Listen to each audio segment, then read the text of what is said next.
Hi friends, అందరు బాగుండారా? మొన్న ఒక వీడియో తిట్టిన వీడియోకి కొన్ని కమెంట్లు అనమాట. నీ కంటెంట్ ఏమో అందరికి నచ్చాలని ఉందా? నచ్చే వాళ్ళు ఉంటారు, నచ్చని వాళ్ళు ఉంటారు. దానికి తగినట్టు కమెంట్లు పెడతా ఉంటారు. మీ ఆయన చెప్పలేదా నోరు అదుపులో పెట్టుకోమని? ఎట్లా పడితే అట్లా తిడతావా? నీకే కాదు, రైట్స్ వాళ్ళకు కూడా ఉంటాయి అనేసి. ఒకటైతే నిజము, నేను చేసే కంటెంట్ ప్రతి ఒక్కరికి నచ్చాలని లేదనమాట. కొంతమందికి నచ్చిద్ది, కొంతమందికి నచ్చదు. దాన్ని బట్టి మీరు రియాక్ట్ అవుతారు. కాకపోతే ఇప్పుడు ఇక్కడ నేను ఎందుకు రియాక్ట్ అయ్యాను అనేది చెప్తాను నేనండి.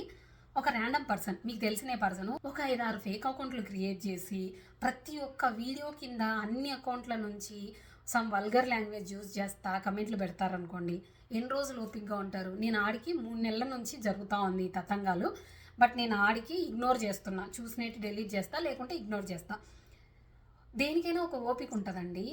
నేను ఎందుకు తిట్టానో రీజన్ తెలియకోకుండా జస్ట్ నేను సమ్ తిట్టు మాటలు యూజ్ చేశాననేసి మీకు అంత కోపం వస్తుందే.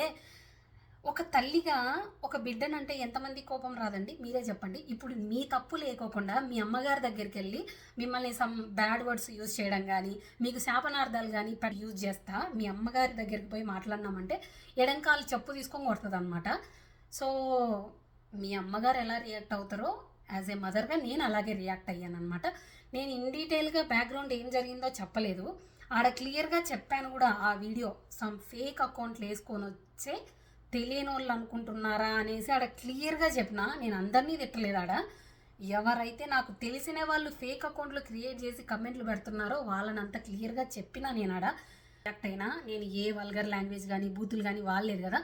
సమ్ శాపనార్థాలు లాంటి తిట్లు యూజ్ చేశాను. అంటే వాళ్ళు ఏ విధంగా పెట్టారో వాళ్ళ కాడికి మంచి లాంగ్వేజే యూజ్ చేసి పెట్టాను.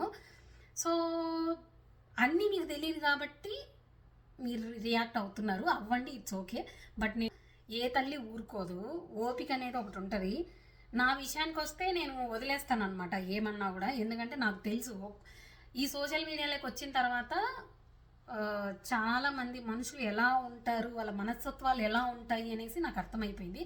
కాబట్టి నేను దేనికి రియాక్ట్ అవ్వట్లేదు. బట్ అవ్వాల్సిన వాటికైతే అవుతానండి. కొన్ని ఉంటాయి కదా బౌండరీస్, అవి దాటినప్పుడు ఎవరికైనా ఫ్రస్ట్రేషన్ వస్తుంది, కోపం వస్తుంది.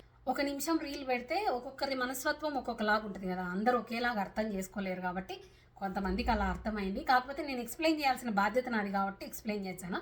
అది జరిగింది. ఒక మదర్గా నేను రియాక్ట్ అవ్వాల్సింది అయ్యాను, అంతే.